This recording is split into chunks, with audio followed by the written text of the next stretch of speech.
Assalamualaikum warahmatullahi wabarakatuh. Perkenalkan, nama saya Susanti Rahmawati dari kelas A semester 3 dengan NIM 212208089. Di sini saya akan menjawab soal ujian mata kuliah pengantar ilmu hukum dengan beberapa pertanyaan, yaitu pertama, sebutkan dan jelaskan mengenai fungsi hukum. Dua, sebutkan dan jelaskan mengenai berjalannya hukum. Yang ketiga, coba jelaskan dan ceritakan mengenai hukum secara sederhana.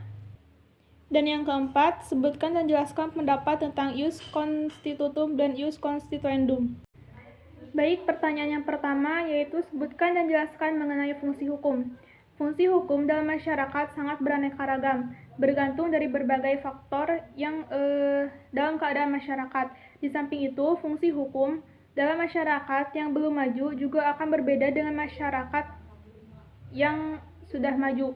Dalam masyarakat, hukum lebih berfungsi untuk menjamin keamanan dalam masyarakat dan menjamin pencapaian struktur sosial dan diharapkan oleh masyarakat. Namun, dalam masyarakat yang sudah maju, hukum menjadi lebih umum, abstrak, dan lebih berjarak dengan konteksnya. Jadi, fungsi hukum yaitu pertama, untuk melindungi kepentingan manusia. Dua, sebagai alat ketertiban dan keteraturan masyarakat. Tiga, hukum berfungsi sebagai sarana untuk mewujudkan keadilan sosial. Empat, sebagai alat perubahan sosial atau penggerak pembangunan. Lima, sebagai alat kritik atau fungsi kritis. Dan yang keenam, hukum berfungsi untuk menyelesaikan pertikaian. Selanjutnya yaitu soal nomor 2, yaitu sebutkan dan jelaskan mengenai pendapat mengenai berjalannya hukum. Pelaksanaan hukum di masyarakat selain tergantung pada kesadaran hukum masyarakat, juga sangat banyak ditentukan oleh aparat penegak hukum. Berjalannya proses peradilan berhubungan erat dengan substansi yang diadili, yaitu berupa perkara perdata atau pidana.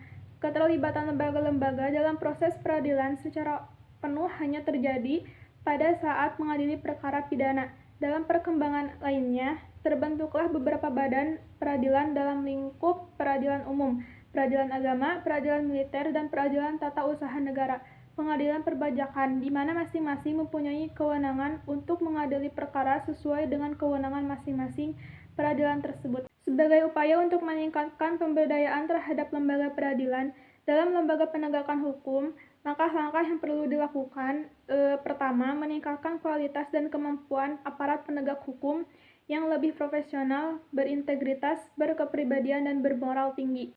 Dua, perlu dilakukan perbaikan sistem perekrutan dan promosi aparat penegak hukum, pendidikan dan pelatihan, serta mekanisme pengawasan yang lebih kepada masyarakat.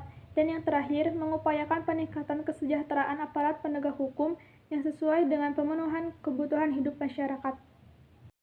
Selanjutnya soal nomor 3, yaitu coba jelaskan dan ceritakan mengenai hukum secara sederhana di sekeliling kalian. Menurut saya, hukum yang ada di sekeliling atau dalam kehidupan sehari-hari itu ada 3. Pertama, hukum syar'i, contohnya yang berhubungan dengan syariat agama, seperti seorang istri yang ditinggalkan pergi oleh suaminya untuk bekerja atau keperluan lain. Nah, dia tidak boleh menerima tamu laki-laki ke dalam rumahnya, seperti itu. Dan 2, hukum negara, seperti mengendarai motor ke jalan raya harus mempunyai SIM atau surat izin mengemudi dan harus memakai helm. Nah, jika tidak, itu akan dikenakan sanksi seperti dirazia oleh polisi gitu. Dan yang ketiga, hukum adat istiadat dalam masyarakat. Nah, itu tergantung pada hukum adat istiadat yang ada di kampung tersebut. Misalnya, adat istiadat tahlilan. Ada beberapa orang yang meyakini bahwa tahlilan itu wajib, dan ada sebagian orang yang tidak meyakini itu wajib. Bagi orang yang mewajibkannya, untuk mereka yang memegang teguh tahlilan, ketika ada satu orang keluarga yang tidak melakukan tahlilan, mungkin mereka akan menerima sanksi sosial seperti digunjing oleh tetangga, dicemooh atau dibully, seperti itu. Jadi dari ketiga contoh itu menurut saya sering terjadi dalam kehidupan sehari-hari. Tidak hanya hukum negara, tetapi hukum adat istiadat juga. Selanjutnya soal terakhir, yaitu soal nomor 4. Sebutkan dan jelaskan pendapat mengenai ius constitutum dan ius constituendum. Ius constitutum dan ius constituendum adalah dua istilah hukum yang mempunyai arti berbeda. Ius constitutum artinya hukum yang berlaku saat ini atau hukum yang telah ditetapkan. Sedangkan ius constituendum artinya hukum yang dicita-citakan atau yang diangan-angankan.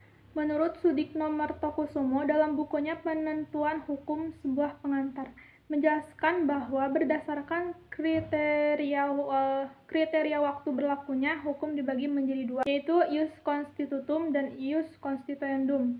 Ius constitutum yaitu hukum yang berlaku di masa sekarang, dan ius constituendum adalah hukum yang dicita-citakan atau masa mendatang. Perbedaan antara ius constitutum dengan ius constituendum diletakkan pada faktor waktu, yaitu masa kini dan masa mendatang. Dalam hal ini, hukum diartikan sebagai tata hukum yang diidentikan dengan istilah hukum positif. Kecenderungan pengertian tersebut sangat kuat oleh karena kalangan tertentu berpendapat bahwa setelah diundangkan maka ius constituendum menjadi ius constitutum. Dengan demikian, ius constitutum kini pada masa lampau merupakan ius constituendum.